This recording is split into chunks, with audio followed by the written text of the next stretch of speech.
Three, two, one. So we are live now. We can start our session. Over to you, sir. Good evening, friends. It's a great evening today because we're going to have an intellectual feast today on pancreatic exocrine insufficiency and its management. And in fact, I have a great honor and privilege to welcome you all on behalf of the VGM Foundation and VGM Hospital Gastroenterology Center at Coimbatore, in association with the Asian Institute of Gastroenterology at Hyderabad, headed by Padma Bhushan, Professor Dr. Nageshwar Reddy. So we are going to have a series of 4 webinars this September. So it's a famous statement come September. So September is a beautiful month, a lovely month, and it's also a beautiful time to update oneself on varied aspects of gastroenterology and hepatology. So coming up are the following sessions. The 13th September, we'll have a session on hepatic encephalopathy, the current challenges and future prospects. Professor Jasmohan Bajaj from United States will be our speaker, key speaker, and then Professor Dharmesh Kapoor from India will be an Indian speaker, and Professor P.N. Rao will be on the panel, and that will be moderated by me. So this is at 7 p.m. coming Sunday, the 13th of September. Following that will be 20th September will be on irritable bowel syndrome, managing IBS in 2020.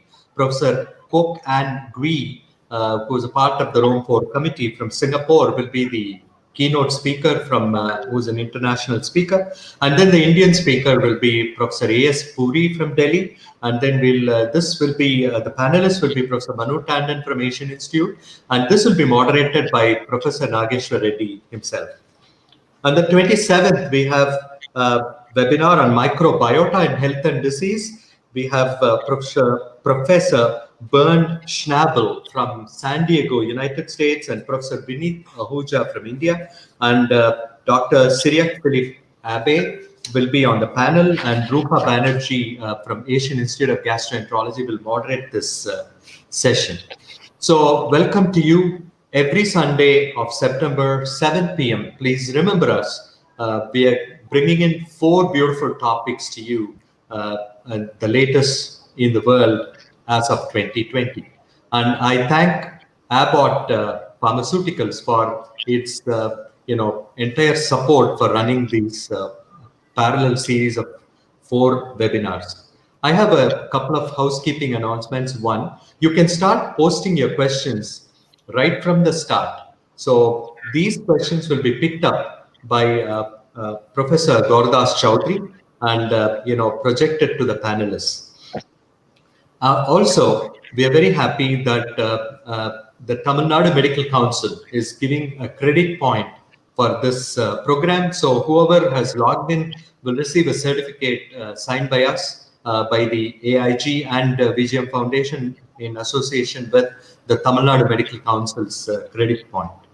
With this, let me move on to our webinar today.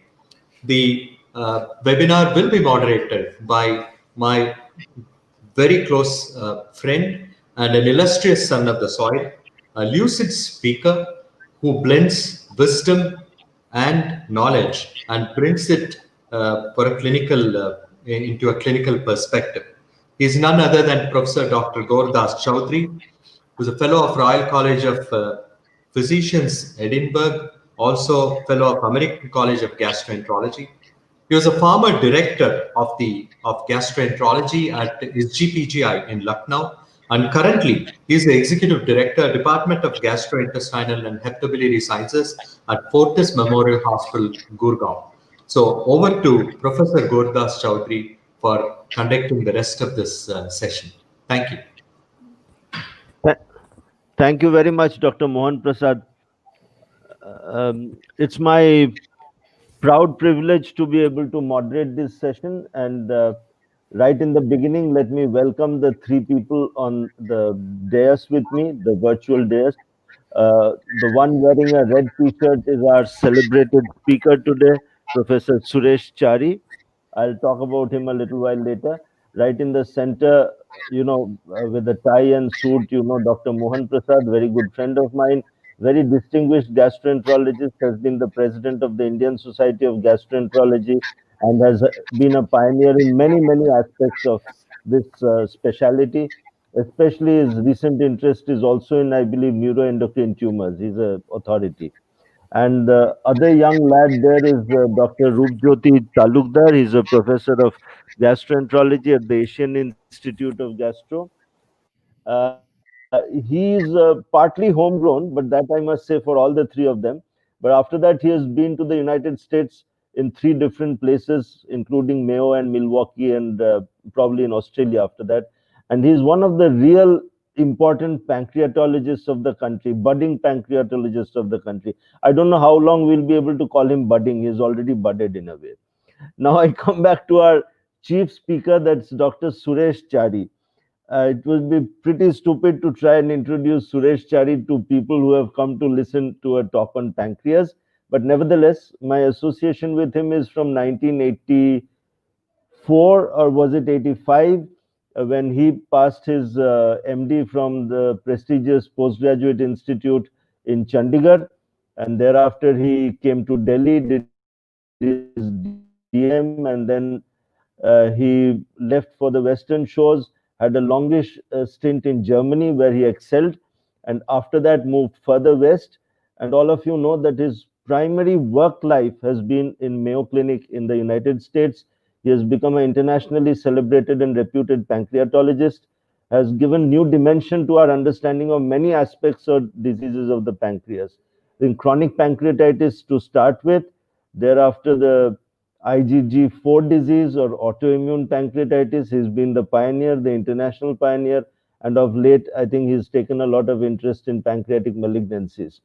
Uh, need I say more? No. He's now just moved south from the Mayo Clinic to Texas, and he continues to be as intellectually fertile as he was when I had last seen him.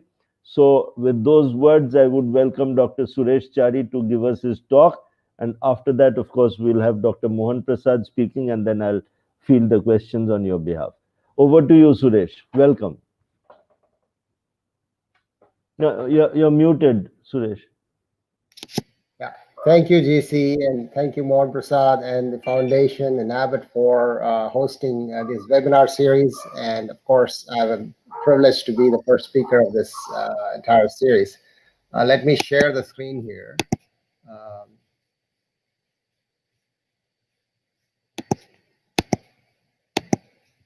Of course, won't work when you need it to work. Huh?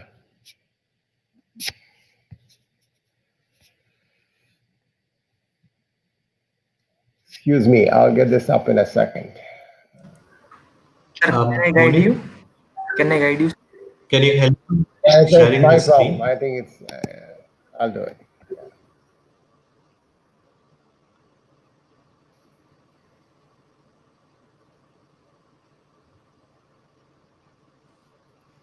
Okay.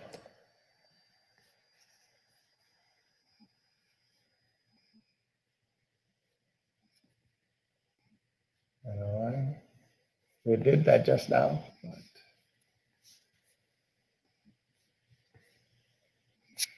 Apologize. You have to click on the full screen mode. Can you No, just I'm trying to get it into the share mode first. Oh. if you keep your slides open? Already you did Yeah, it twice. it's open. It's open, but I can't see it now. So maybe no. Yeah, that's just my screen. Yeah. Oh yeah, great. There you No, are. that's just my screen. That's not the. Just click in the center of the screen. Yes, you got it. We can Is go it? to a screen mode, sir. Oh, can you see it? Okay. Yes, sir. Yeah, Yes. yeah, we can see We got it. it. Yeah. You Okay. can just see. Yeah. There Okay, it is. so thank you everybody for being here.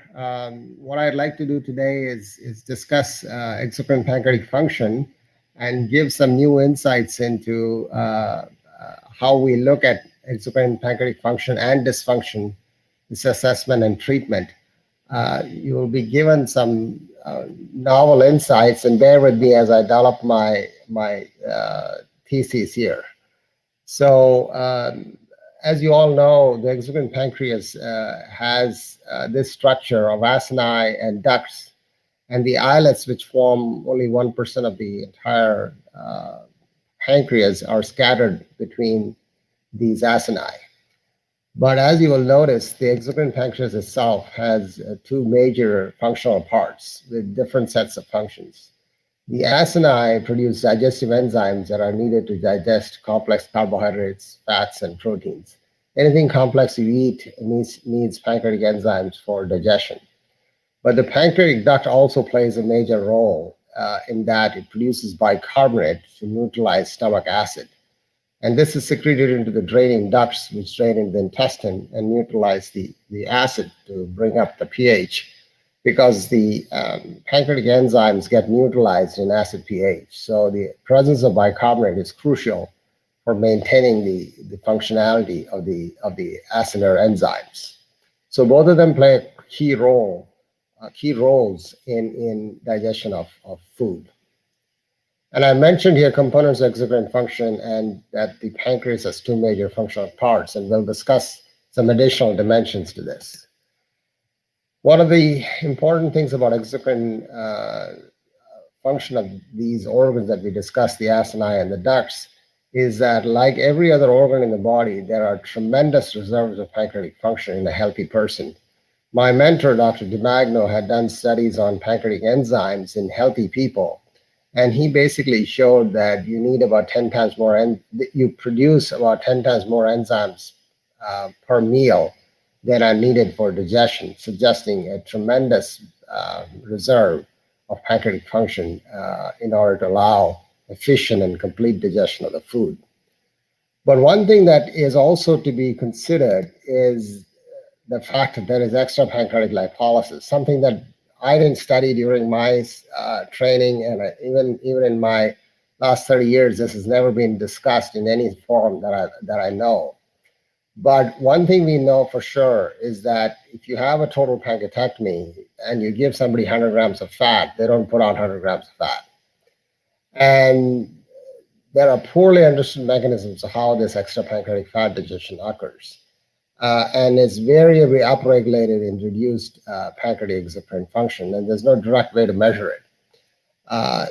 I'll see if I cover this here. So let me bring up this. If you're somewhat skeptical about this, there are studies done in patients with congenital lipase deficiency, but they don't actually produce lipase from birth. And when you give these babies 100 grams of fat or equivalent fat in these people, they don't put out 100 grams of fat. I have myself seen patients with a total pancreatectomy who are actually on no enzymes. And my very first patient that I studied with exocrine pancreatic insufficiency had no pancreatic function left in a patient with chronic pancreatitis, and he didn't put out 100 grams. He didn't put out 50 grams, less than 50 grams of fat. So there is clearly evidence of extra-pancreatic lipolysis in patients who have significant decrease in pancreatic function. But this is likely upregulated in those with reduced pancreatic function rather than be present in normal people to the same extent. So this plays a part in patients who have decreased pancreatic function, but there's no direct way to measure it. So I call digestive capacity the ability of the entire digestive system to digest, and it includes both exocrine and extra-pancreatic lipolysis. So ultimately, when we measure a coefficient of fat absorption, that is the amount of fat that is excreted compared to a fixed amount of fat that is ingested, that's called the percentage of fat that is absorbed is called coefficient of fat absorption. So normal coefficient of fat absorption is 93%. That means if you take 100 grams of fat, you will spill at the most 7 grams. And so this actually measures digestive capacity, not necessarily just exocrine pancreatic function. In the case of pancreatic insufficiency, of course, any other cause of maldigestion and malabsorption will show excess fat. But in the specific context of pancreatic disease, this number is the composite effect of all digestive ability of the intestines on the food and what is left after that. There are similar measurements for carbohydrate and protein, but these are not used in clinical practice. The symptoms of maldigestion don't appear till the CFA drops below 85%. In fact, I don't know how many of you know, but the FDA regulations for allowing a enzyme supplement to be used in human studies uses a bar of 85% to show that the enzymes are effective. That means that if you have 15 grams or 14 grams of fat in the stool on enzyme, that is considered appropriate for an enzyme to be used. So that's because the symptoms don't appear below 15, and we don't think there are any ill effects like malabsorption of vitamins if there is CFA of at least 85%. So if you see the progression of exocrine pancreatic insufficiency, you'll see there is normal exocrine function in most adults. And then there is subtotal loss of exocrine pancreatic function. And then there is near total or total loss of exocrine pancreatic function. There is obviously, like, this is not rocket science. This happens with every organ. You take the kidney, they go through a normal phase. They go through a phase of subtotal loss of kidney function, and then near total loss. It's when near total loss occurs that you need dialysis.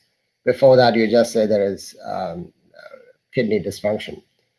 So what is the role? What happens when you have subtotal loss? It's asymptomatic, but it's detectable on testing.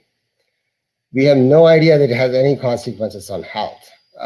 We don't know that a creatinine of 1.7 is bad for you. We don't know that a blood glucose of 110 is necessarily bad for you because we don't treat it. So there is a strong parallels in other organs where a dysfunction of an organ is measurable, but is not treated because it's not clear that it's necessary to treat it. So there's a question mark on whether this subtotal loss needs to be treated. But it certainly leads to over-treatment because it's often, as you will see, is often labeled as EPI and is treated. And as you can see, the organ is not insufficient because the digestion, for the most part, is normal. So what about EPI? So when we have near total loss of exocrine function, that is decreased fat absorption, decreased fat-soluble vitamin absorption, which leads to a series of issues. That is what leads to the patient coming to you with symptoms, with decreased vitamin levels, and very rarely do you get all this night blindness. And the bone problems are probably common, but there are so many other factors that influence bone loss and fractures. It's hard to necessarily tie it up to an pancreatic function, but is more common in patients with pancreatic insufficiency than others. So what is the definition of exocrine pancreatic insufficiency? As I see it, the definition, and it's not that anybody disagrees with this definition, it's just that they loosen the definition when it comes to actually talking about patients. The definition is that the digestive capacity should be insufficient to maintain normal digestion.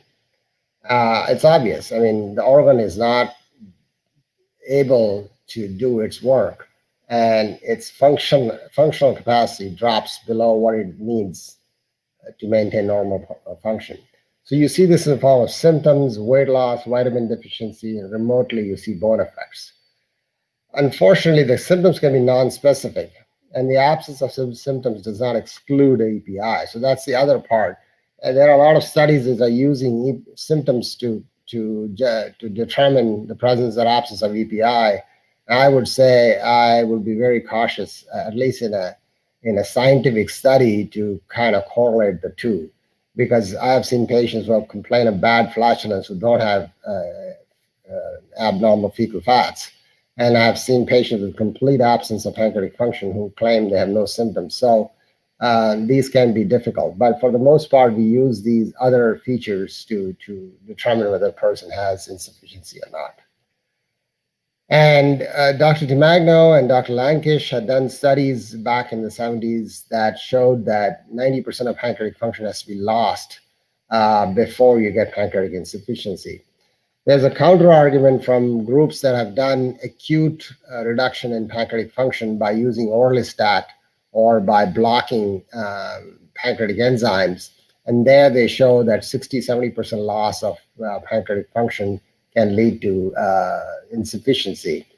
But I must caution you that when you do a gradual loss of pancreatic function over years, you have this upregulation of other factors that could help with pancreatic function.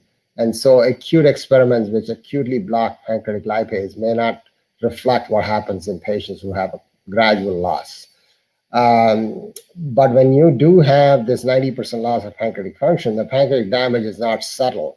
So you can't have a normal CT scan, or at least, I'm still trying to find that patient who's got a normal CT scan and has steatorrhea due to pancreatic causes. So I often look at the imaging to see if this is compatible with pancreatic insufficiency. And so an abnormal CT scan is not always associated with EPI because of the extra-pancreatic lipolysis. There are other factors that come into play, and not everybody with an abnormal CT has API. So all these have to be understood in order to be able to make a call about whether this patient has EPI or not. The most common scenario is a post-Whipple state that we see. I mean, as pancreatologists, we often see patients who've had a Whipple, near total pancreatectomy, pancreatic cancer, and then there is this post-checkpoint inhibitor pancreatitis. I mean, I'm not necessarily leading all. There is a question on all the causes, but there's obviously chronic pancreatitis and all the usual causes. But I'm talking about other scenarios where you can see loss of pancreatic function. So how do you measure exocrine pancreatic function? There are obviously quite a few ways that people have tried. There is direct pancreatic function. Unfortunately, there's only one available in the United States, and that's secretin stimulated bicarbonate concentration. And it's a test of ductal function. It is not a test of acinar function, and it does not correlate with fat malabsorption. So that's the other thing that people don't always get, is that secretin test is not a test of acinar function. It's just tests how much bicarbonate you're putting out. And the loss of ductal function doesn't correlate with loss of acinar function. You can lose quite a bit of acinar function and still maintain ductal function. So it doesn't correlate with fat malabsorption. Fecal fat, as far as I can tell, I've moved to Mayo, MD Anderson from Mayo, and I still send out fecal fats, and it always gets done. And so I believe that fecal fat is available, at least in the United States, is available from anywhere in the country, and Mayo will always do it. So I use that because I think that's a global assessment of digestive capacity of the patient. The most commonly used test around the world is fecal elastase, and it has a tremendous number of problems. And as long as we know how to use it, it's useful. But most people do not appreciate all the nuances of using fecal elastase. So let me talk about fecal fat. It's the coefficient of fat absorption. It's a proportion of ingested fat that is absorbed, generally tested with 100 grams of fat. And this is also important because we tested with 50 grams of fat, you'll get a different number. And the reason 100 grams is used is that it's a stress test for the digestive system. If you use 50 grams, you're not fully stressing the digestive system. So it's important to understand that you need to stress the digestive system in order to get it to fail and know that it has failed. And at that 100 grams, you should be able to absorb 93 grams. That means only 7 grams should be there. Now, the various difficulties you can have is that person takes only 50 grams, or the doctor doesn't give the patient the recommendations to stay on a 100-gram fat diet, so patient stays on his or her normal diet, which is very low. And then you get a low number, and you don't know whether this is right or wrong. And then I've seen patients who have got 150 grams of fat in the stool. They possibly could not have taken 100 grams of fat. They probably took 200 grams. So we don't know what happens when you go above 100 grams, because this correlation between amount of fat that you ingest and amount of fat that comes out is linear up to 100 grams. That is, if you take 50 grams, you put out 3.5. If you take 100 grams, you put out 7 grams. But I don't know what happens if you take 200 grams. So at some point, this is not going to be linear like this. So but you must also recognize that if the fat is between 7 and 20 grams, I say 15, 20, something in that range, patient generally doesn't have any symptoms. And one generally doesn't consume 100 grams of fat a day. So on a normal diet, there's proportionally less is lost, and often it's not symptomatic. So these are the nuances of fecal fat and how to interpret fecal fat. So, and excess fecal fat are not always due to pancreatic insufficiency. We already know that. There are other causes of steatorrhea, so like small bowel bacterial intestinal hurry, bacterial overgrowth, and it doesn't distinguish pancreatic insufficiency, which is maldigestion, from malabsorption, which is small bowel disease. And in the right context, it will signify EPI, but you have to be able to put this together and try to make sure that you're not picking up. There are other clues to exocrine insufficiency versus intestinal insufficiency, but bottom line is that probably most people don't use fecal fat, so these nuances are probably not that relevant. Fecal elastase is excreted intact in stool, concentrated in stool compared to duodenal juice. It's stable in stool and can be specifically identified separate from porcine fecal elastase, at least by monoclonal antibody. And it's proportionate in the stool to the amount that is secreted in the duodenum. So it has been used as a surrogate for pancreatic function. So the issues with fecal elastase are that, if the stool is watery, you will get a dilution of the fecal elastase, and you'll get a false negative, a false positive, falsely low fecal elastase. And of course, it doesn't take into account extra-pancreatic lipolysis. So if the duodenal output of fecal elastase is low, it will show the stool as low, but it will not tell you if there's extra-pancreatic lipolysis. So it doesn't give you a comprehensive number of the digestive capacity. The other issue the bigger problem I have with fecal elastase is the way the companies that market it have labeled the abnormality. They've said less than 200 is abnormal and less than 100 is EPI. That's complete nonsense, because how do you know fecal fat when you're saying that the fecal elastase is less than 100? The studies that have correlated fecal elastase with fecal fat have failed to show that 100 is sufficient for steatorrhea. The actual number that correlates very well with steatorrhea is less than 50, especially less than 25. So most people who use less than 100 as EPI, they're actually mislabeling a patient. It's like saying a creatinine of 1.9 requires dialysis. So this is where I have the biggest problem with fecal elastase, is that it's not a measure of digestive capacity, and the way it's been labeled as EPI is inaccurate, completely inaccurate. And most patients who have less than 100 are not going to have EPI. And that has actually been shown, because in type 1 diabetes, 25% of people have less than 100. But you don't treat type 1 diabetes with enzyme replacement, because they don't actually have an elevated fecal fat. And they certainly don't have symptoms of steatorrhea. And studies looking at vitamin deficiency in type 1 show no evidence of vitamin deficiency. So lots of evidence to show that these numbers that are used to define EPI are not actually accurate. So let's go back to what I think the way we should look at this. So you have normal pancreatic function, you have extra-pancreatic lipolysis, which is probably minimal in a normal person, and you have normal digestive capacity. That's a normal person.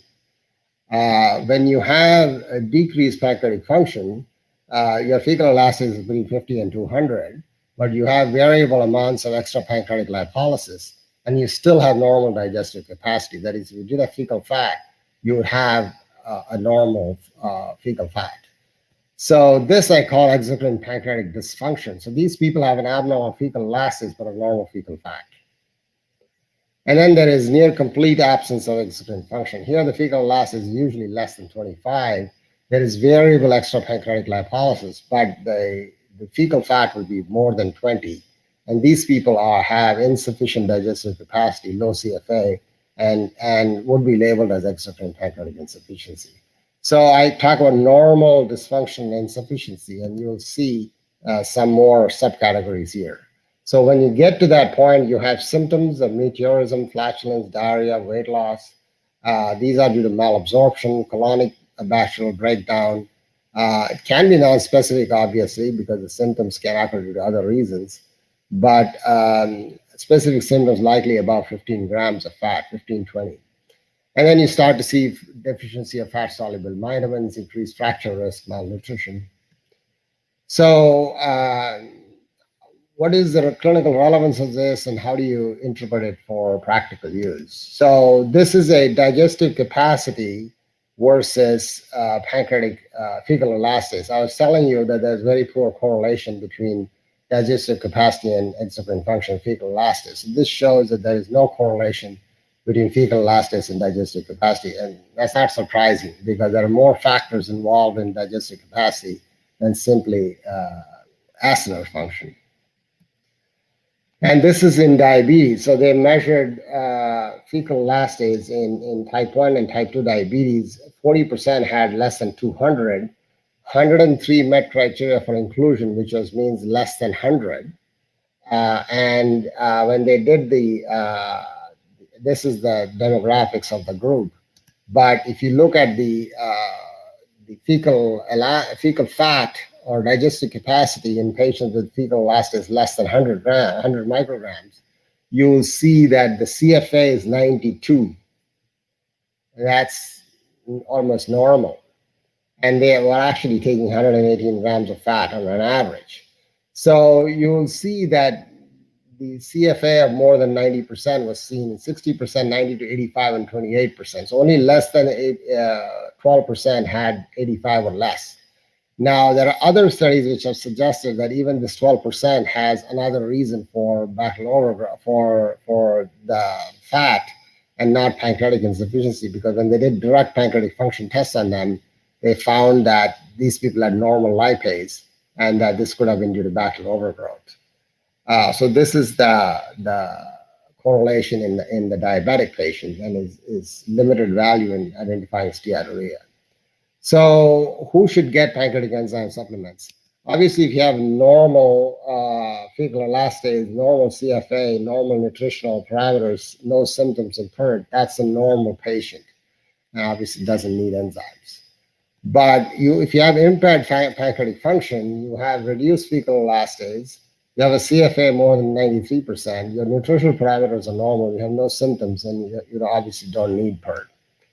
Then I what I call compensated pancreatic insufficiency. So there are people who have a low fecal elastase, but their extra-pancreatic lipolysis is increased, and they probably are manipulating the diet as well. But overall, they rarely get symptoms and only intermittently get symptoms.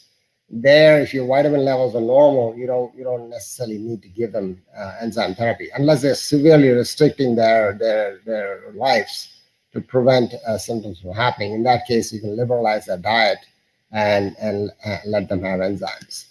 But the ones that definitely need enzyme therapy are the ones who have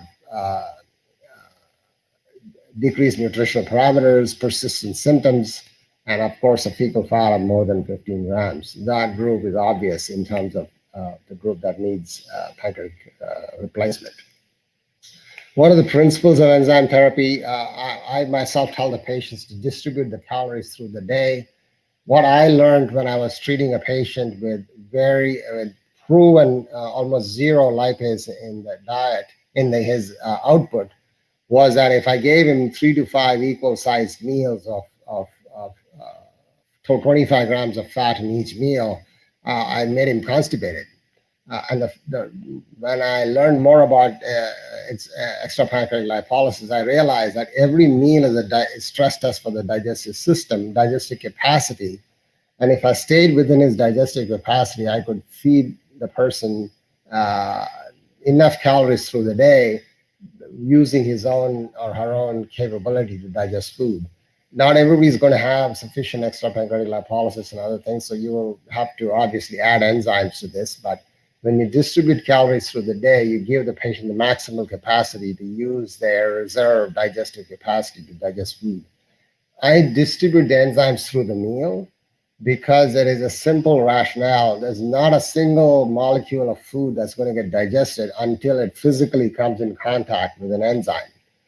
And so if you don't actually have the two come together, there's no digestion happening. So you can argue that one pill opens up and distributes all across the stomach, but stomach empties as we eat. So when are you going to give that one pill if it's 40,000? And then if you give 3 or 40,000, now you're giving too much. So I use 12,000 units of lipase, 3 to 5 with meals and 2 to 3 with snacks. And I tell the patient to distribute it through the meal. If you did a dose finding study, I would suspect that if you use this strategy, you would use less enzymes compared to that using, 36 or 40,000 units, 3 to 5 a meal. Both achieve maximal digestion, but with lesser enzymes with 3 to 5 than because these enzymes are pretty expensive.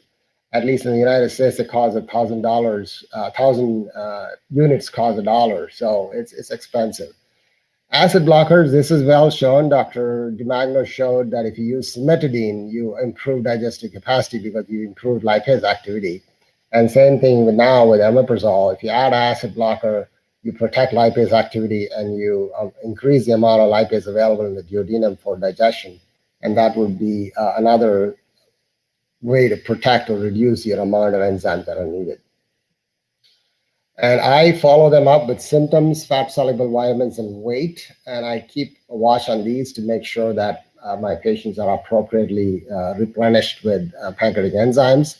If they had low fat-soluble vitamins before and they're really low, then you may have to give them supplementary fat-soluble vitamins. If they're borderline and you correct the digestion, they should get better on their own. The weight should go up. Symptoms, I tell them they need to get 1 or 2 soft or form stools. Some of them will get constipated on enzymes. That's a possibility. But a follow-up is important to see how they're doing. So in summary, pancreatic exocrine function measured by fecal elastase is commonly abnormal. However, digestive capacity normal in vast majority.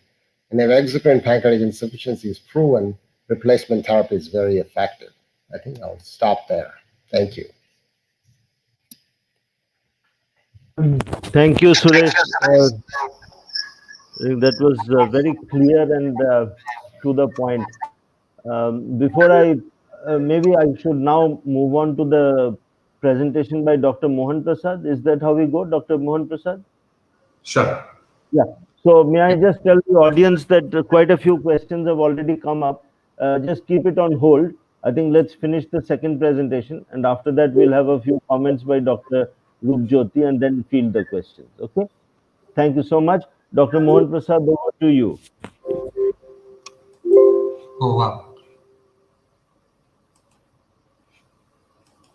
Yeah, there we go. So we all heard the international celebrity in pancreas, the past president of the American Pancreatic Association, as well as the International Association of Pancreas.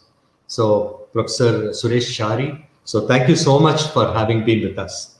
So my job is going to be simpler. I'm going to take a minuscule area of this chronic pancreatitis, and I'm going to answer the question, can endoscopic therapy help in retarding the progression of the pancreatic exocrine insufficiency in chronic pancreatitis, or can it even reverse? So I'll start sharing my screen at this point of time to show my slides.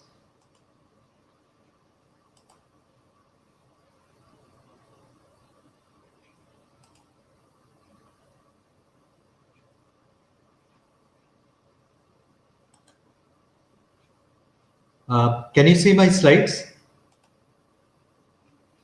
Yes, Dr. Mohan, we can.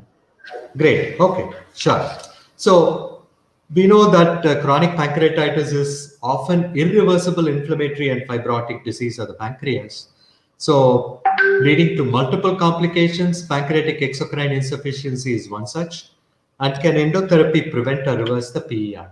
So if you look at the progression of chronic pancreatitis, first there could be a genetic predisposition, and then there could be an epigenetic factor, which could be an injury, which leads to recurrent acute pancreatitis, which leads to chronic pancreatitis, is early chronic pancreatitis. So I'm eagerly waiting to listen to Professor Chari. Are there any biomarkers of detecting early chronic pancreatitis, or will they be available shortly? So once there is early chronic pancreatitis, further injury can lead on to the progression to an established chronic pancreatitis, which goes on to an end stage burnt out chronic pancreatitis. Obviously, there is no point in treating these patients except with treating diabetes or treating the exocrine insufficiency with pancreatic enzyme replacement therapy. So possibly, there are two areas where endoscopy can help. Probably here in a patient with recurrent acute pancreatitis, or here to prevent the progression from an established chronic pancreatitis to an end stage burnt out disease. So how successful are we going to be? If you look at 100 cases with acute pancreatitis, 79 do not get any further episodes. It may be a single solitary episode because of varied reasons. Whereas in patients, 21% can have recurrent acute pancreatitis, out of which 8%, which is 36% of these guys getting recurrent acute pancreatitis, can go on to develop chronic pancreatitis. So if we can do, marker studies at that point of time, we can probably in future prevent the progression to chronic pancreatitis. So I will just start with my own case. A 16-year-old boy who came to us with recurrent abdominal pain multiple times over a period of 1 year, diagnosed as recurrent acute pancreatitis. He presented to us with abdominal pain and vomiting for 7 days, 1 month prior. When he came to us, he had no pain, but he had multiple such episodes in the recent past. And we did an MRCP, we found a pancreas divisum. There was no duct dilatation or calculus, no CVD dilatation, no intraductal calculus. We went ahead and did an ERCP on 13th last year in October 13 last year. So this is what we did. See, the minor papilla, thanks to the beautiful video scopes and wide screens, which I'm sure GC and I and probably Professor Chari did not have the luxury of in the past. Now we have huge screens. So this is a minor pancreatic duct and the minor papilla. So, and we have to cannulate. See here, we have cannulated. We have done a sphincterotomy and we have put in a stent. And interestingly, this turned out to be a type 3 anomaly where the duct of Santorini is the dominant duct here. Duct of Versung is very small and it also takes a loop and gets connected to the main pancreatic duct. This is an anomaly that we found in this young boy of 16. So everything went well, he was fine. But then just 4 days ago, he presented to us with an acute episode of abdominal pain of 4 days duration, where the lipase was 1689, amylase of 1827, and within 4 days the amylase became 174, and patient was asymptomatic. And the CT scan showed this calcification, speck of calcification here in the head of pancreas. So you see this, that we had treated properly because it was a pancreas divisum. We did a sphincterotomy, put in a stent, and after 6 weeks, we removed the stent. Patient did well for 1 year, but then he came back with evidence for chronic pancreatitis. And endo ultrasound also showed features of early chronic pancreatitis.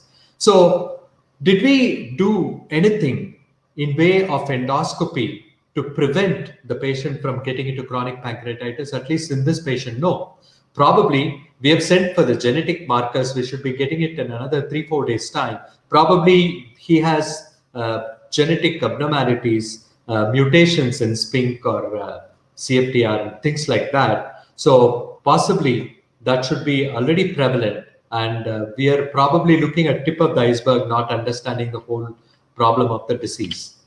So you look at our data of 6-year data, we have treated chronic pancreatitis alcoholics 164, non-alcoholic tropical calcific pancreatitis is very common in Coimbatore because we are a border of Kerala also. So we have 516 or non-alcoholic, chronic pancreatitis. And, like in this 6-year span, the patients who presented with pancreatic exocrine insufficiency was low. But nevertheless, what is important is if we do a follow-up of these guys for at least another decade or two, I'm sure many of them will develop exocrine insufficiency. So the therapy of chronic pancreatitis, Professor Chari brilliantly has explained the medical therapy, The next one is endoscopic therapy and surgical therapy. So one thing that I wanted to show what is new in medical therapy is probably the flexible dosing. So there is a novel device called granule dosing concept based on this granule dosing concept. So where, like depending on the severity of exocrine insufficiency and the type of meal and amount of fat content, the patient can use this pump to pump the granules out and then mix it with food and take. This way, taking the tablets before or along with food and immediately after food or along with the snack does not become a problem, because these granules are mixed with food and taken by the patient. Thereby, he can start dosing right from 10,000 or 20,000 or 30,000 or 40,000, depending on his meal and depending on the need for the pancreatic enzyme supplementation. And nevertheless, the Australian Pancreatic Club in 2015 said per dosing should be individualized. Moving on to the endotherapy, who would benefit? Which guys would benefit out of endotherapy? If you look at the Tigaro classification, the stone and duct obstruction and the large duct, these are the guys who are going to get benefited by therapy, not the others. So again, we need to, so when we see a case of chronic pancreatitis in our clinic, we need to make a point. Is it big duct disease or a small duct disease? This is a big duct disease. All of them have recurrent abdominal pain or chronic abdominal pain and fluctuating pancreatic enzymes. But if you image these patients, the big duct guys have a dilated main pancreatic duct, Cambridge 3-4 imaging criteria, 3 to 4 imaging criteria, which says there is a main duct involvement. Whereas the small duct disease, the main duct is normal. It's only Cambridge 1 and 2. Which means you see only a few minor ducts which are clubbed or enlarged, but the main pancreatic duct remains normal. So these guys are not candidates for endotherapy, whereas these guys are the candidates for endotherapy. So if you look at the differentiation, the large duct disease is predominantly seen in males, a small duct in females. And here, the fecal elastase is often abnormal here and usually normal here. And then you don't see calcification here, but you see calcification in advanced disease. And the MRCP or ERCP shows a markedly abnormal duct. Progression to steatorrhea is frequent in this group and rare in this group. So pancreatic enzyme supplement does not ameliorate pain. On the other hand, the small duct disease, if you supplement them with pancreatic enzyme therapy, there is a pain response also. So the goal of endotherapy is to improve the drainage of the main pancreatic duct by relieving the ductal obstruction. So works in big duct pancreatitis with a dilated MPD, single dominant stricture or an obstructing stone in the head of pancreas with an upstream dilatation of the pancreatic duct. These are the guys who will respond to endotherapy. So a dilated duct does not necessarily correlates with elevated ductal pressure. Success rate is more in non-alcoholic pancreatitis, as we see in India, more of tropical calcific pancreatitis. So if you can intervene here at this stage, prevent the chronic pancreatitis from getting burnt out, probably it might help. So where is the evidence? Does endotherapy improve pancreatic exocrine insufficiency? Previously, the investigators assumed that persistent obstruction of the main pancreatic duct and probably the high pressures within the parenchyma of pancreas probably played the role in progressive loss of function in chronic pancreatitis. But most of the investigators found that endoscopic or surgical drainage and correction of the MPD obstruction neither prevented nor postponed the development of endocrine or exocrine insufficiency. So why? This is because by the time the patients come to us, there is a functional tissue loss and it becomes not reversible, it becomes irreversible. So finally, we need to land up with pancreatic enzyme replacement therapy. This is one of the latest ESWL machines. So can ESWL, by breaking the calculi in the intraductal stones in the main pancreatic duct, can they be of use to give relief from exocrine insufficiency or prevent the progression? There's a beautiful paper which was published in 2020 about the ESWL. plus minus ERCP in symptomatic pancreatic duct stones. It's a systematic review and meta-analysis where they took almost like 49, I think, studies. 24 out of 486 studies, they took 22 studies, 3,868 patients. So what did they find? The study, unfortunately, all the studies they were looking at had a very short follow-up time. So the follow-up time was 3 months to 1 year. So at the end of 3 months to 1 year, they found post ESWL for clearance of the calculi. They found that 1/3 of them stayed stable in as far as pancreatic exocrine insufficiency is concerned. 1/3 progressed, 1/3 even improved. So this is what they found. So this is a very short-term follow-up. So probably not great. They were looking at fecal elastase, chymotrypsin, and also the PABA test, some of the studies. So, but these studies did not show a valid reason for doing endotherapy because they did not definitely demonstrate an improvement in pancreatic exocrine insufficiency. As I told you, we have to relieve the obstruction of the main pancreatic duct to allow the exocrine juice flow. So early intervention probably could mitigate the progression of the pancreatic exocrine insufficiency.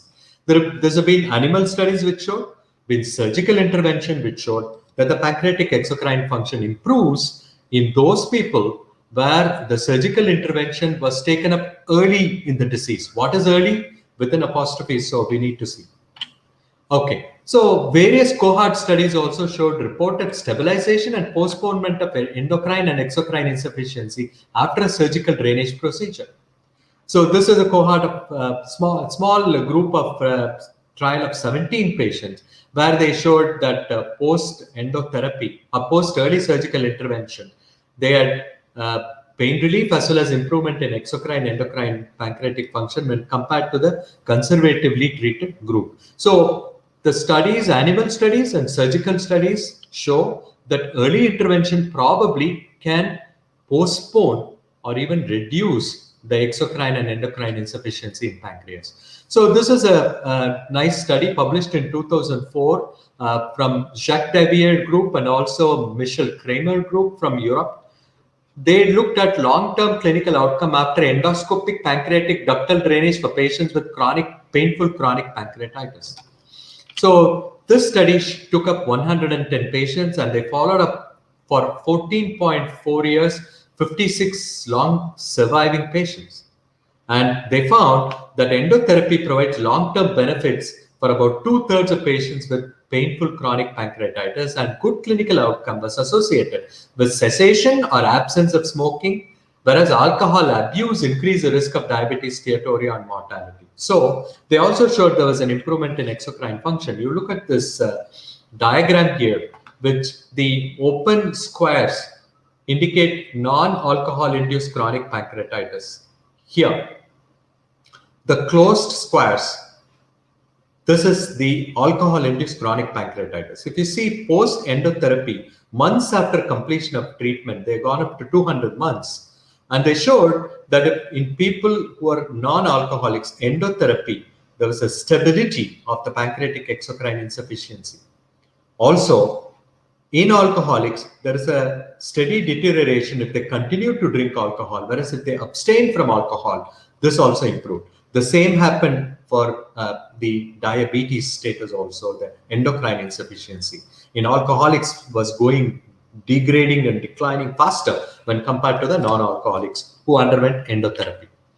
So they concluded that the long-term clinical benefit from the study showing that decreasing hospitalization rate over time and potentially delaying functional exocrine impairment in all those who underwent endoscopic therapy as a first line of treatment for chronic pancreatitis suffering from pain and ductal obstruction. Okay, so there are more studies which showed that progression of exocrine insufficiency in endoscopically treated chronic pancreatitis was slower than the natural history of the disease.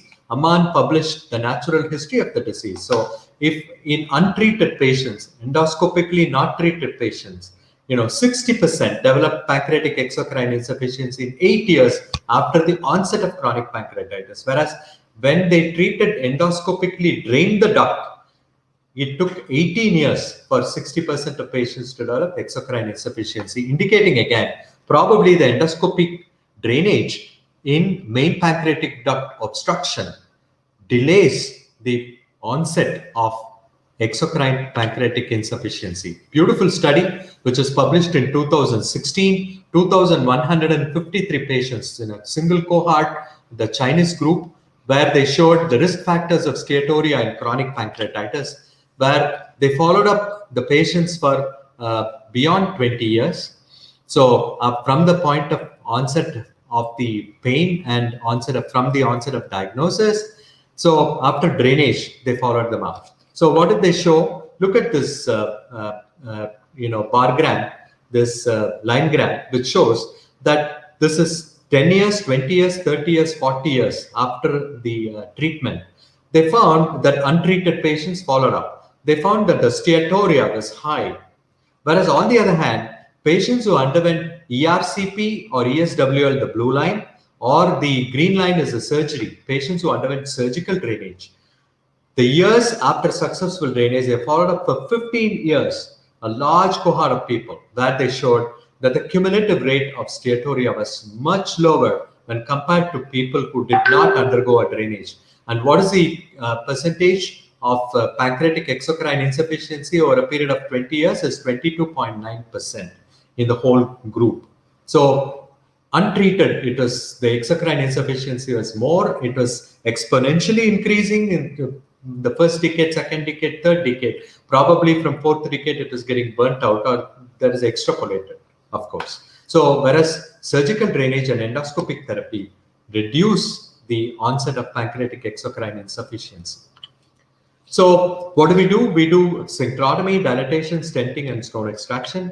So this is, I'm going to talk to you a few words about the pancreatic stones. Look at this case, densely, riddled with stones. So how do stones form? Because of alcohol or hereditary factors causing gene mutations, the pancreatic fluid becomes lithogenic. So the lithogenic pancreatic fluid chronically produces small stones, chronically coming into contact with ductal epithelium, producing ductal ulceration, scarring, and then more stones form, and then it goes into obstruction of the main pancreatic duct.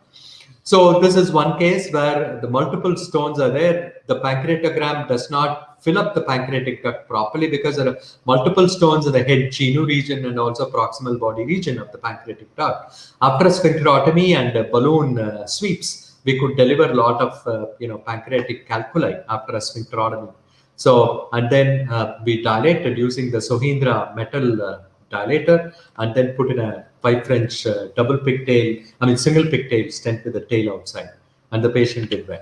So we keep following up these patients every 6 months or at the onset of symptoms.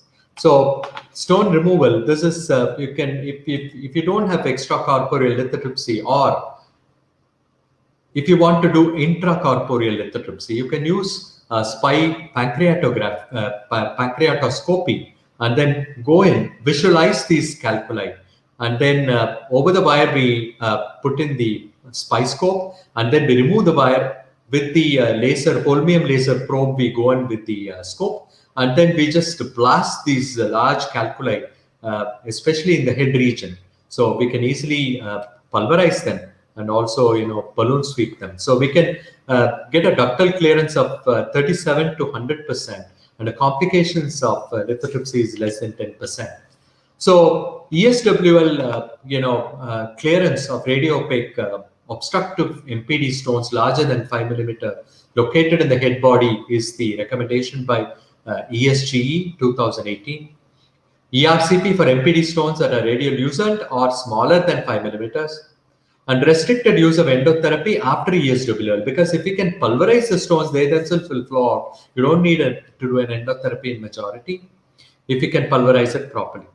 So if ESWL is not available or not amenable, then you can go ahead and do a direct intracorporeal lithotripsy using a SPY pancreatoscope and holmium laser. Looking at the strictures, The strictures are a varied types. If you're looking at a dominant stricture in the head region with an upstream dilatation, this will be the ideal candidate for endotherapy, not a chain of lake appearance. This further worsens, multiple strictures and dilatations. These people do not do well. And you cannot put in fully covered metallic stent here because there's no upstream dilatation. So they don't do very well with your the endoscopic therapy. So pancreatic strictures, the technical success in different groups is about 70 to 100%. And, this is complete stricture resolution is not needed for the resolution of pain. Even a partial resolution helps. That has been shown. I'll show you an example. A 48-year-old male who is a non-alcoholic with recurrent abdominal pain in the past, acute abdominal pain since 1 week. We went ahead and did the, ERCP, and this is the pancreatic duct stricture and an upstream dilatation. So we did a sphincterotomy and then put in a single 10 French or a 7 French stent, and then can upgrade it to 2 or 3 or 4 stents as the need be to keep it dilated at least until a period of 2 years, and then we remove and check what happens. So this is yet another case where we did the stricture post sphincterotomy. We did the dilatation and then we put in a fully covered metallic stent. This is a covered bumpy stent. The bumpy stents usually stay longer rather than non-bumpy stents, but our experience with these stents, whether the fully covered FC stents, whether bumpy or non-bumpy, the chances of migration is very high. So this is yet another case, again with a long stricture in the head genu region. So again, we put in a bumpy stent and followed them up. So this is yet another case where we put in a bumpy stent. So we have put in about at least 6 patients, we have put in fully covered metallic stents, but they don't stay for long. And even after the stents are removed or they spontaneously pass, these patients on follow-up again develop recurrent strictures because of the fibrotic disease that we are dealing with. This is a last case that I want to show, a 54-year-old lady who developed an acute episode of pancreatitis with pancreatic ascites due to pancreatic ductal disruption in the year 2002. We did an ERCP at that stage and put in a stent. A single 7 French straight Amsterdam stent was put in, and ascites completely resolved within 1 week to 2 weeks, and the patient became asymptomatic. But later on, what happened was the patient presented with pancreatic exocrine insufficiency in the year 2018, 16 years down the line. Ultrasound and fluoroscopy showed the PD stent was left behind because the patient never turned up for a review. And then the duodenoscopy did not show a stent in the ampulla, so it was a migrated stent. So we did a dilatation and we did a SPY pancreatoscope to remove the stent. Here, the patient had developed a stricture over a period of 16 years, but patient was asymptomatic except for exocrine insufficiency of the pancreas. And we went ahead and dilated the stricture using a pancreatic stricture dilatation balloon, and then we passed a SPY scope inside and then retrieved the stent. So I'm just going to share a video of the SPY pancreatoscopy. So we do regular cannulation. So we pass J Terumo guide wire, which is a hydrophilic guide wire, which is very good dilate. And then we pass the scope. We try to remove some of these calcareous materials from the pancreatic duct. And then after removal of this calcareous material, we found the stricture. So we just used the Sohindra to metal dilator, and then used again a balloon dilator. We dilated that stricture, and then we just did the balloon dilatation here, so that the waste gets devasted. We increase the diameter of the ampullary orifice, and then we went ahead using the Boston DS. So we removed the migrated stent, which was up there in the almost a body tail region. So the distal body tail region, which we could remove, and the patient was absolutely asymptomatic and is doing well now, but on pancreatic enzyme supplementation. So to summarize, the pancreatic strictures, according to the ESG 2018, the painful dominant MPD strictures are to be treated with a single 10 French stent. for one uninterrupted year. If symptoms improve after initial successful drainage, don't touch it. You don't need to call them in 6 months. So ask them to report back as and when symptoms occur. Otherwise, get them at 1 year, do an exchange, and then keep checking every 6 months. If there is improvement, you can remove after 2 years. And otherwise, you can do multiple stents side by side, or you can go ahead with surgery, depending on the team. So we need to move forward in chronic pancreatitis in order to achieve a proper, resolution of symptoms of pain, as well as prevention or reversal of exocrine endocrine insufficiency. So we need to act early. So the need of the hour is to find an accurate system of defining what is early chronic pancreatitis, and a robust staging system that distinctly describes progressive disease, supported by biomarkers to categorize the stage of the disease. A combined effort from all subspecialties involved. This can probably, in a concerted way, can give newer strategies to prevent progression. So, friends, my take-home message is surgical intervention early in disease process might mitigate disease progression, might mitigate. Various clinical cohort studies reported stabilization and postponement of both endocrine and exocrine insufficiency after surgical drainage procedures.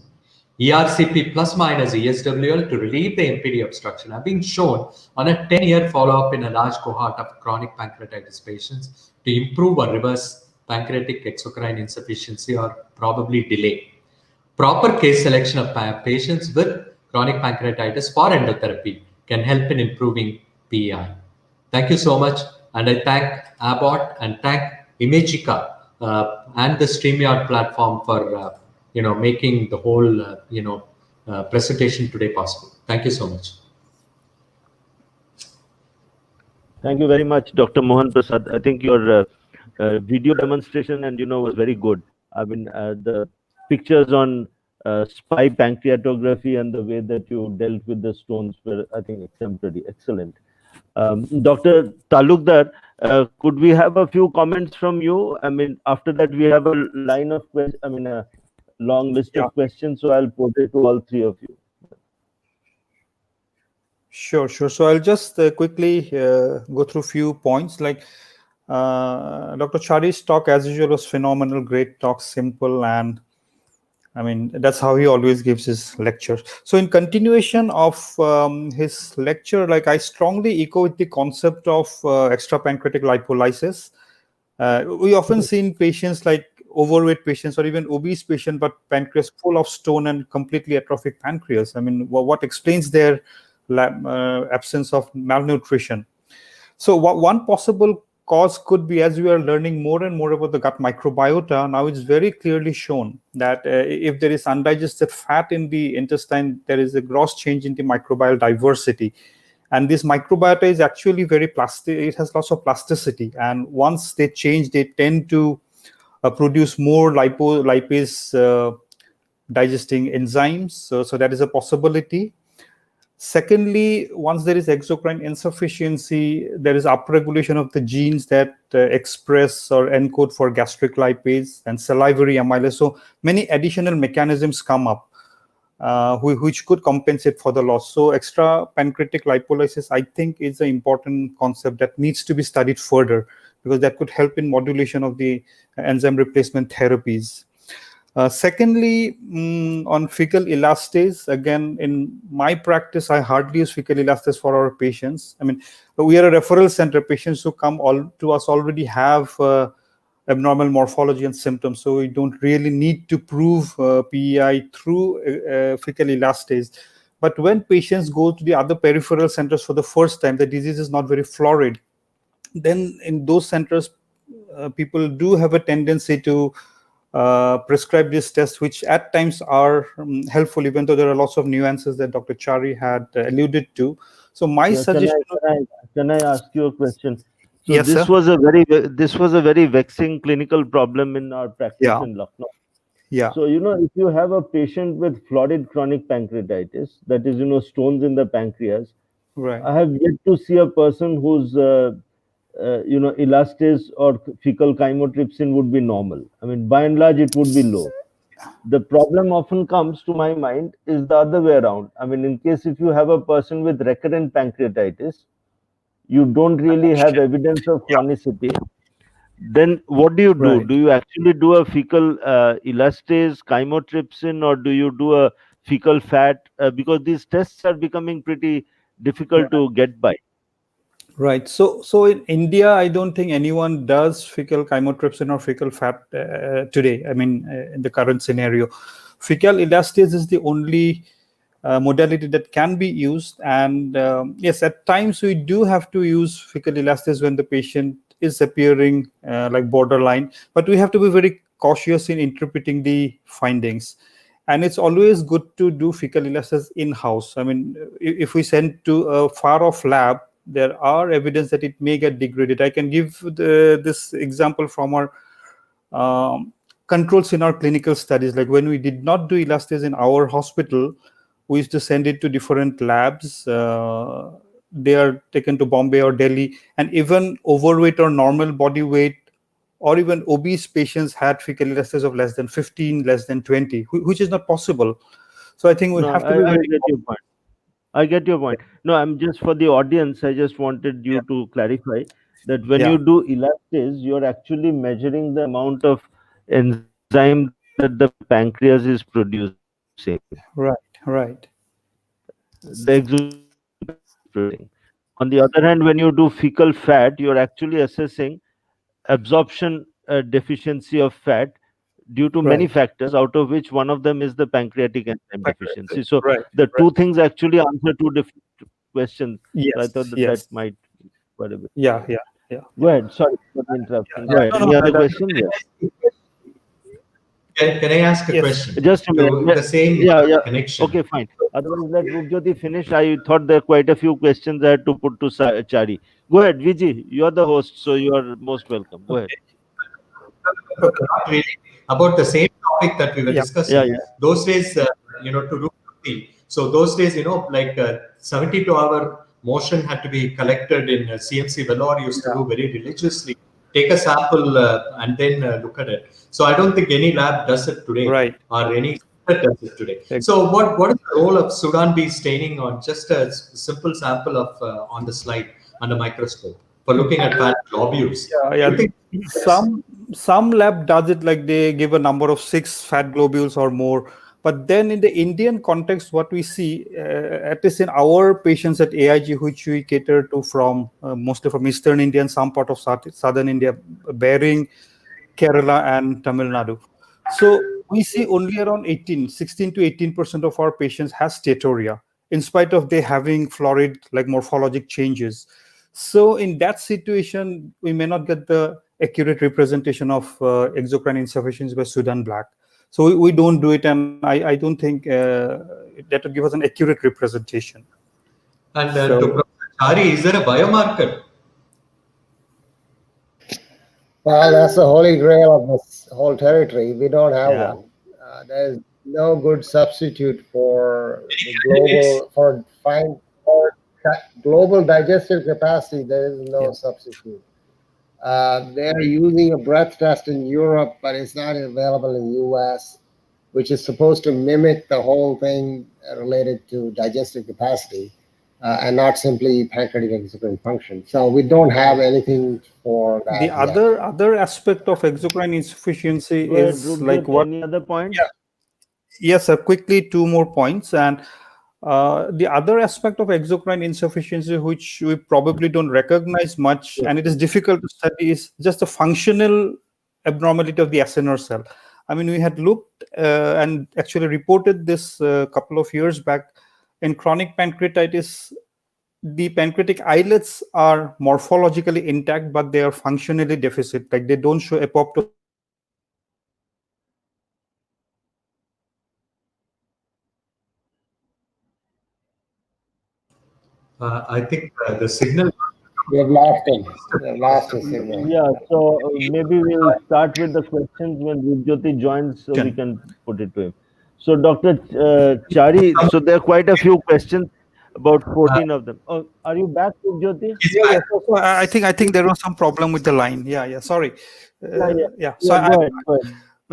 Finish I'll be pretty quick now. So I was saying that like something that may be possible, which is not studied enough, is a functional defect in the acinar secretion. I mean, morphologically they could be intact, but still they don't function because of inflammation or whatever reason.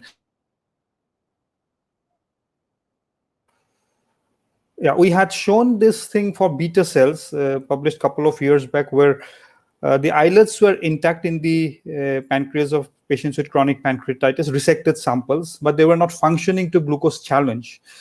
So that kind of a situation could very well happen with acinar cells, but it would be very difficult practically to study the acinar cells because of its very high tendency to go autolysis. And finally, something that is, again, maybe we can discuss this further in the question answer session. What is not given much importance in the treatment aspect of PEI is nutrition. If the patient is not taking adequate nutrition, enzymes won't work. That is basic biochemistry. If they do not have the substrate of fat in the diet, the lipase won't work. And that is something which is lacking in general in clinical practice, I think. And we had some studies that we'll be publishing soon. I'll come to that later on in the discussion. But nutrition is very important along with the pancreatic enzyme supplementation. And then finally, in continuation to Dr. Mohan Prasad's lecture, you were talking about recurrent acute pancreatitis and pancreas divisum. So we have just recently published this paper where we could show that presence of single polymorph SNP mutation in the cathepsin B gene that increases the risk of recurrent pancreatitis by 3-folds in these patients. And secondly, another paper is soon going to come up in a journal where we could show that endotherapy could actually delay the development of diabetes, especially in patients with idiopathic chronic pancreatitis with ductal calculi. We did not look at the exocrine aspect in that paper because, again, to look at exocrine insufficiency, as we already discussed, we do not have a good modality to accurately see the progression. But we believe or we suspect that there will be a benefit in exocrine insufficiency also. So I think with this, I'll stop and we can go ahead with the question answers. Thank you very much. So I think there are about 16 questions, out of which quite a few have been addressed. The ones which I'll pose them quickly to Suresh and I'll get your responses. One question which has been asked right in the beginning, what in your view is the role of pancreatic enzyme replacement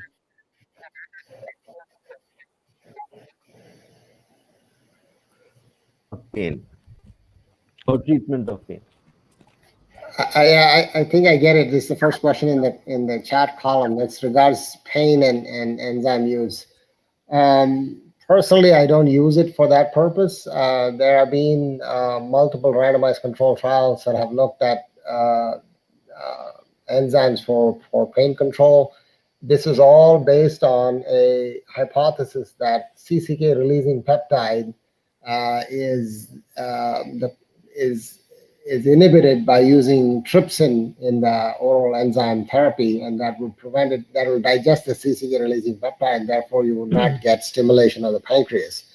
But this is all very theoretical, and nobody has ever shown that this actually works. And then there is this question of coded versus uncoded, and only the studies using uncoded were beneficial. But some of these studies were done in patients who we think have functional bowel pain. So anyway, overall, I do not use it. Like Rup mentioned, many of us working in tertiary centers, all these have already been tried before they come to us, and obviously they're here because they didn't work. But I don't primarily start enzymes for treatment of pain because I don't believe that. Okay, those studies that you referred to were way back, 70s, 80s. After that, I don't. Nothing has happened. I know nothing has done so since the then. new kid on the block is then. actually, antioxidants, and there is a question that is being asked: do you believe in antioxidants for improving the, the pain, the relieving of pain, or for retarding the progression of chronic pancreatitis? What are your views on that? Braganza's article and thereafter? Yeah, so for me, that hypothesis, the hypothesis that surrounds that usage is far more convincing scientifically than the enzyme hypothesis. I use it. I've had discussions with endoscopists who cut sphincters, and I say, well, I'm giving enzymes, at least it's not harming the patient, but the antioxidants. But again, I think that only about 20%, 25% will benefit, and we don't know who will benefit. And David says that he has found genetic basis for response to antioxidants, and that if you can personalize it based on that, it might be the best case scenario, because giving it to somebody and only 1 in 4 chance of it working, and who's going to continue, who's not going to continue, that's the other problem. And also you have to take it long term, and patients may not see benefit immediately. So various complications, but once you give it to patients they often stick to it. I do use it. Okay, fine. 2 quick questions to Mohan. Mohan, is a question that you mentioned getting this genetic test done for this patient with stones. So is it of any practical utility? That's the question. Not in patients who have already developed a burnt out disease with all strictures and stones, but probably early chronic pancreatitis or recurrent acute pancreatitis. Doing the genetic marker study will tell us there is already a genetic predisposition. We can tell the parents of the child or a young adult that there are possibilities because of the genetic predisposition. He can keep on getting recurrent attacks until it gets burnt out. So we don't have any solution to that problem. Again, people have shown that these ductal anomalies coexist with genetic mutations in SPINK1 and all the different cathepsin B and all different genes. So, and in fact, it will be probably once we do an endotherapy, we can tell them if there is a genetic predisposition, it can still progress. We can probably try to reduce the ductal pressure and prevent concretions from accumulating in the duct, producing an upstream dilatation, further, damage to the acini. But we may not be able to modify the disease process because there is a genetic inscription there. Okay. So you're basically covering your back. That if it doesn't respond, you have something else to blame. Fair enough. As doctors, we all do that. So let's call a spade a spade. Rupjyoti, what's your view regarding antioxidants in pancreatitis? We just heard the view of Suresh. As our scientist, I lost you, sir. Yeah. Now it's come back. Yes, sir. The connection is giving problem. It may drop in between. Okay. Antioxidants, I think, as Dr. Chari had mentioned, there is a scientific basis to its use. I mean, we have seen in our clinical practice.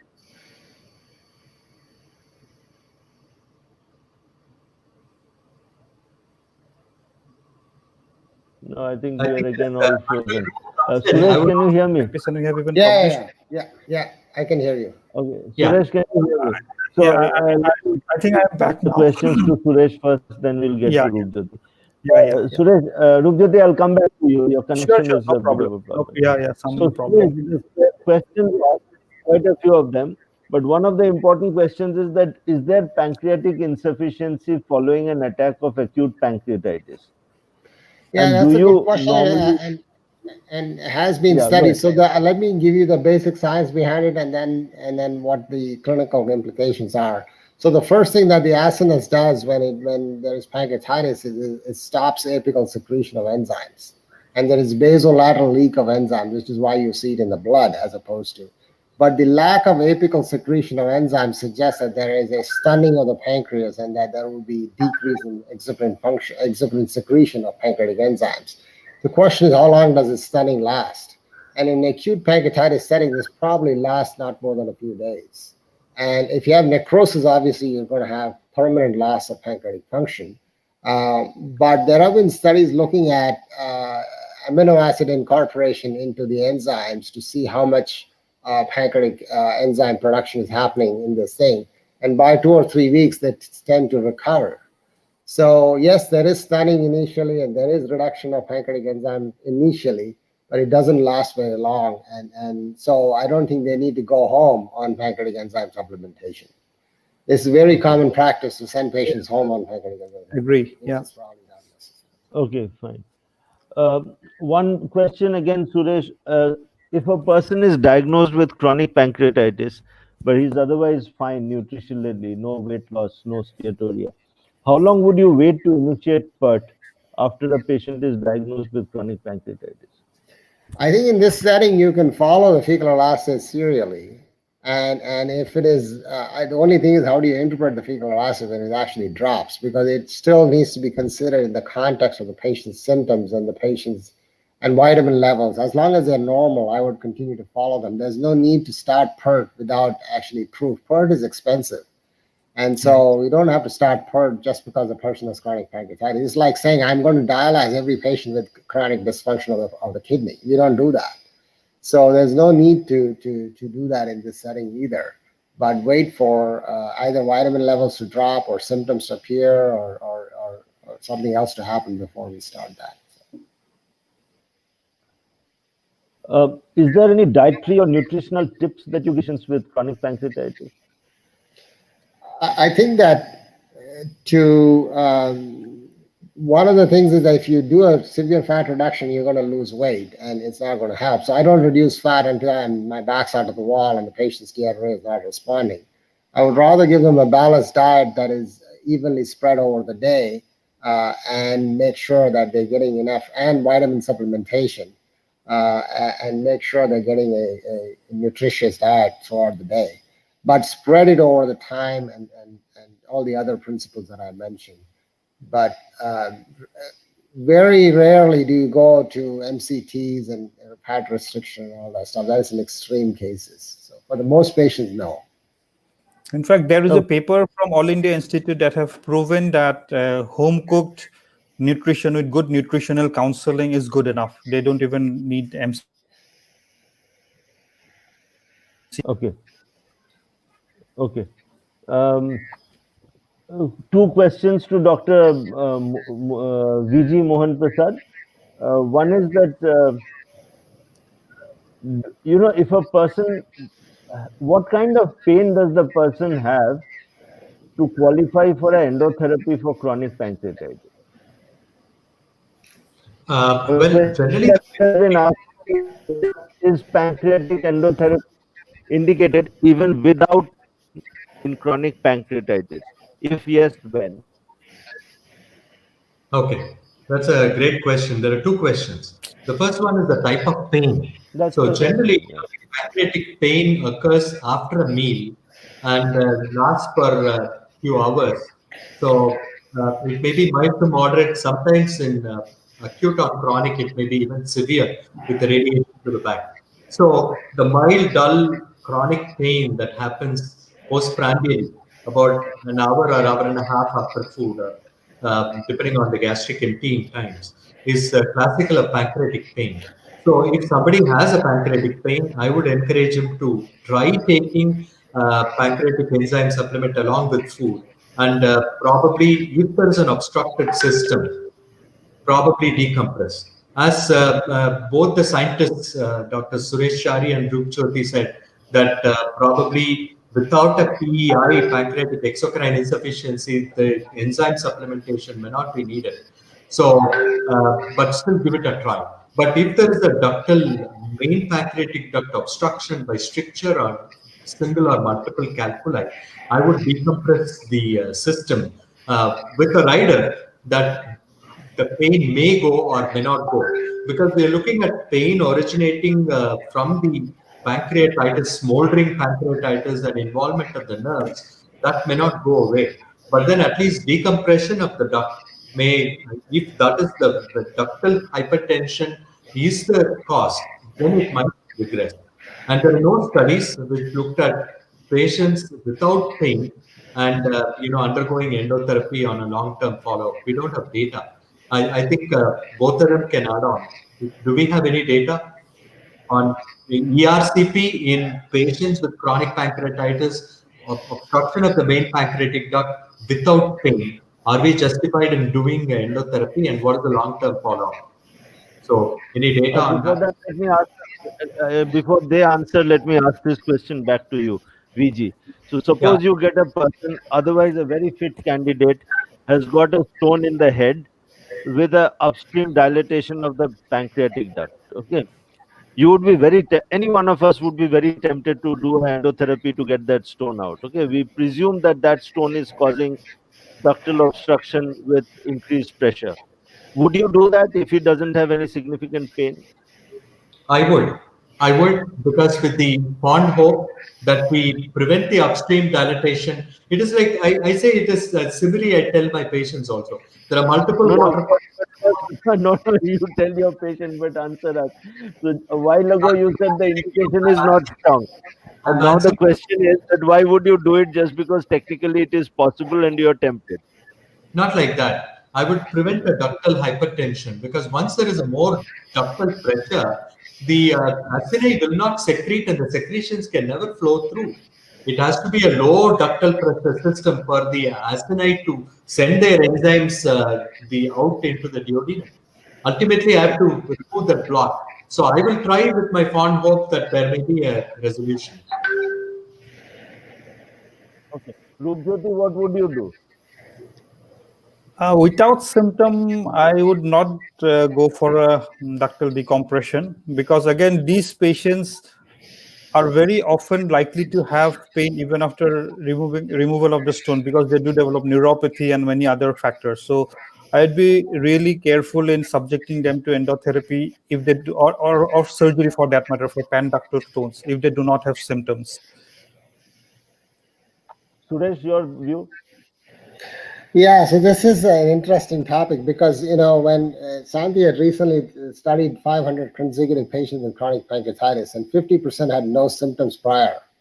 So if we universally applied these techniques of endoscopic therapy for every patient with chronic pancreatitis, we'd be doing a lot of procedures in patients who are asymptomatic with no evidence of benefit. So I think these patients should be subjected to a study to show the benefit, because you may do once and stop, but I can tell you in my practice, people will do it 15 times before they leave the patient alone. Yeah. Because why would you stop with one? Why would you not take out the stricture? Why would you not take out the stricture in the tail? Why would you not do it, 15 times till you get cosmetic, completely normal duct? Somebody will argue, if you say I can do it once, somebody will say, why not do it twice and then thrice and then 15 times and annually? I have seen patients come annually to get an ERCP to check.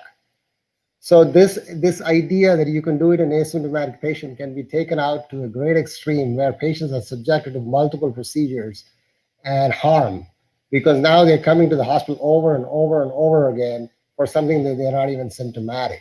So the question is, where can you show self-control?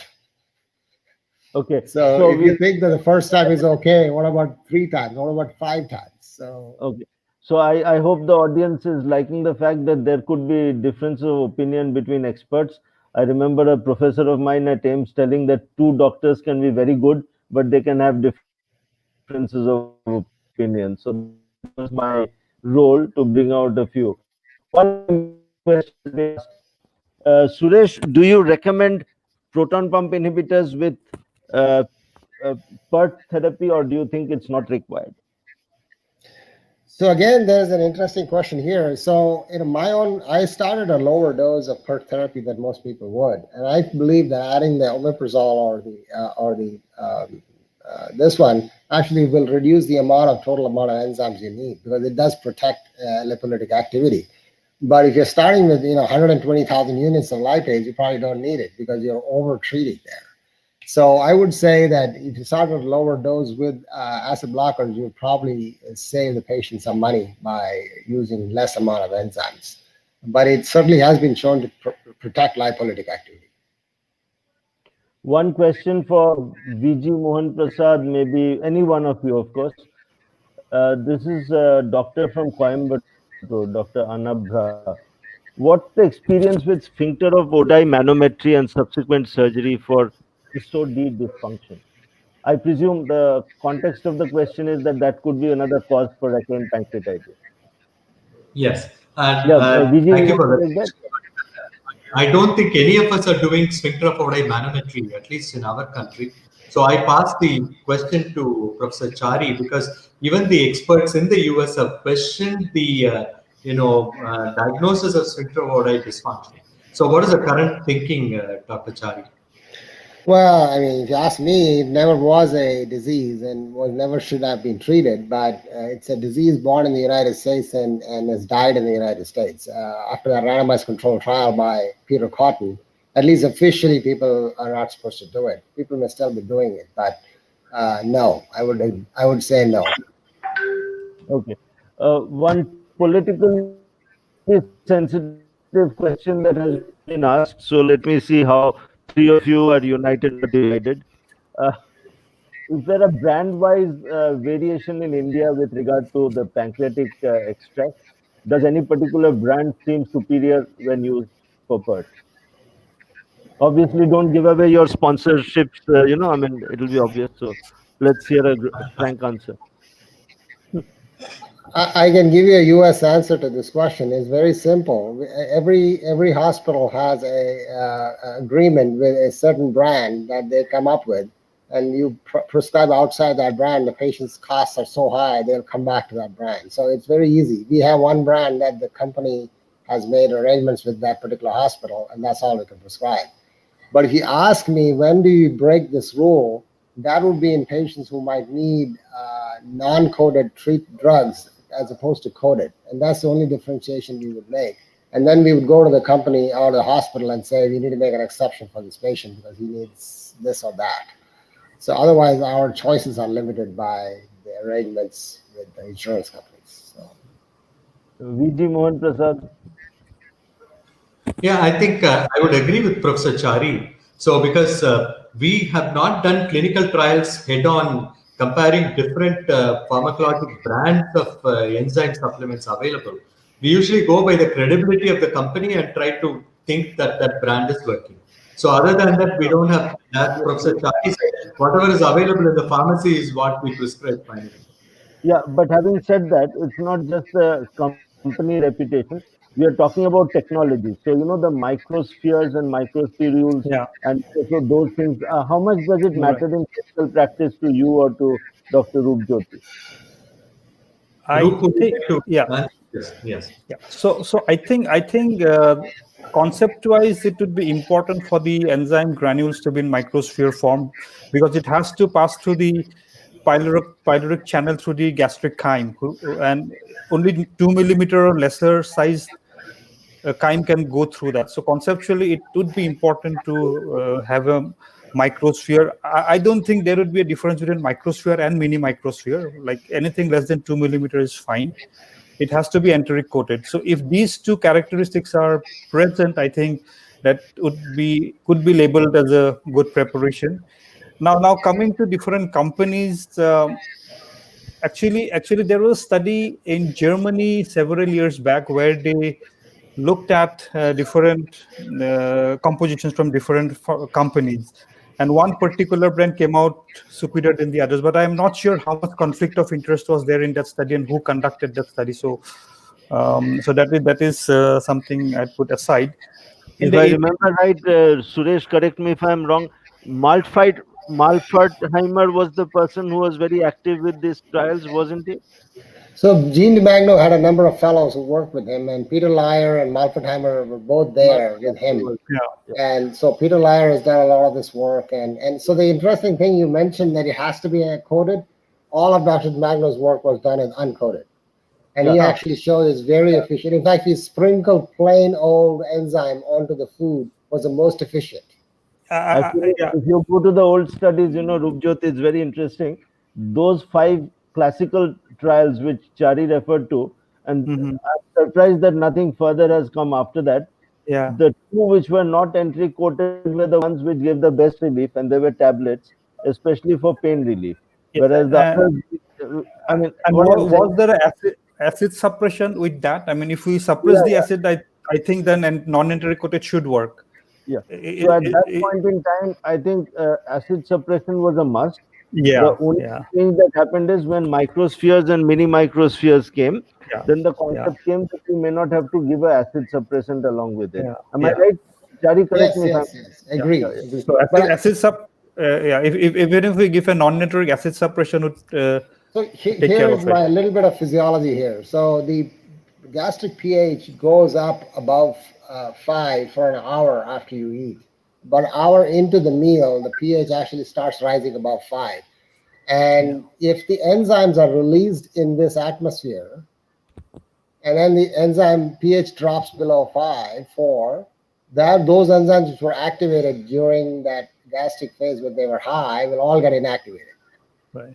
So I believe that enzyme acid suppression will benefit regardless of whether it's microspheres or once it's open, it's game. It can be destroyed. Yeah. So in my practice, I follow this physiology. I always prescribe a PPI to this patient, even if they get an enteric coated, because again, as you had rightly said, in the duodenum, the enzymes are supposed to degranulate at pH 5.5. But because of exocrine insufficiency, there will also be loss of bicarbonate. So even in the duodenum, the pH will be acidic. So that would break the enteric coating. I mean, so and I actually, think there's also another interesting study in gastric acid production in alcoholics, and 1/3 of them hypergastric secretions. Right. So if you want to help those people, you need to neutralize that acid in order to help them. So, agree. Anyway. One another thing I wanted to add, GC, on this same topic is the dosimeter, where you can just pump out granules, which you can mix with food and take. That helps us, like instead of taking 4 tablets, 3 tablets like that, you can just pump in how much ever you want, 10,000, 20,000, 30,000, 40,000 units, and it just gets mixed with food. So it's just easy to do it. I would agree because I try to tell patients to titrate the enzymes, and this way they can titrate it themselves. Right. It's 8:41. Have we overshot our time, and is it time to close? Any concluding remarks you guys have? Yeah. So let's start with Chari. Any concluding remarks? First you, then Dr. VG, and then Rupjyoti.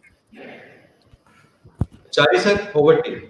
Oh, well, I think we had a very nice discussion of pancreatic function, dysfunction, insufficiency, and also the role of a structural,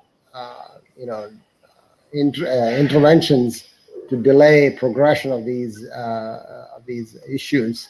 And very nice. GC did a nice job of bringing out the differences of opinion on this matter, which are natural, and nothing is right or wrong. It's just how make sure you're doing.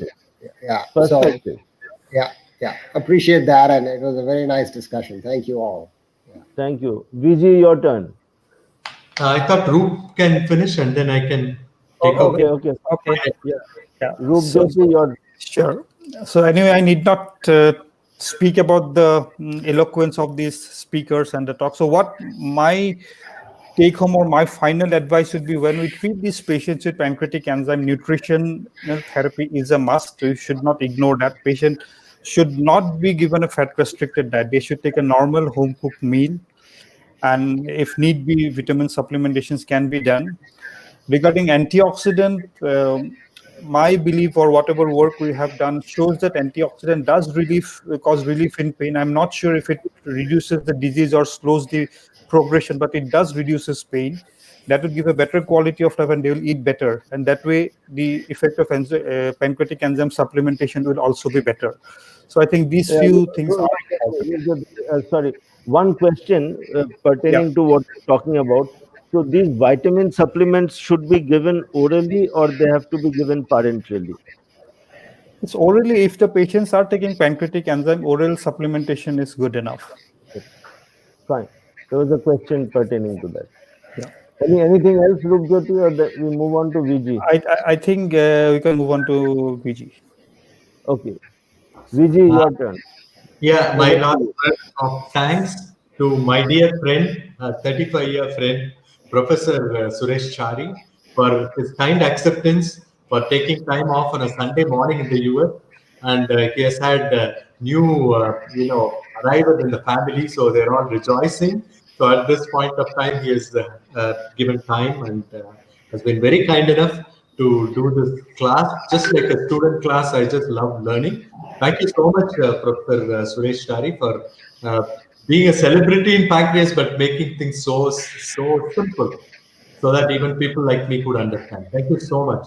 And then to another scientist par excellence sitting in our country, Professor Rupjyoti with widespread experience in the international arena and national arena in the field of pancreas, going on publishing, doing a lot of scientific work. So we thank you very much for your valuable time and for joining us. Sure. And my dear beloved friend, I always think when when GC talks, it's like eating a beautiful ice cream, a big bowl of ice cream. That's how it feels. So thank you so much, GC, for making it so lucid and lively. So we are grateful to all three stalwarts, and my gratitude to Abbott for helping us do this program, and my gratitude to Professor Nageshwar Reddy for joining hands, and the Asian Institute of Gastroenterology joining hands with BGM. We thank the Tamil Nadu Medical Council for giving us the credit points for this, for the attendees. And also my thanks to Imagika group who made this the StreamYard platform, which could go flawless and nice. I hope all the audience enjoyed the presentation today. So remember, please be with us on the 13th, Sunday, 7 p.m. on hepatology topic on hepatic encephalopathy. So until then, so I wish you good night and farewell to all of you. Thank you so much and good morning to Suresh. Thank you. Thank you, sir. Bye. Bye. So from here, I'm ending the meeting now. Thank you. Thank you, Moni.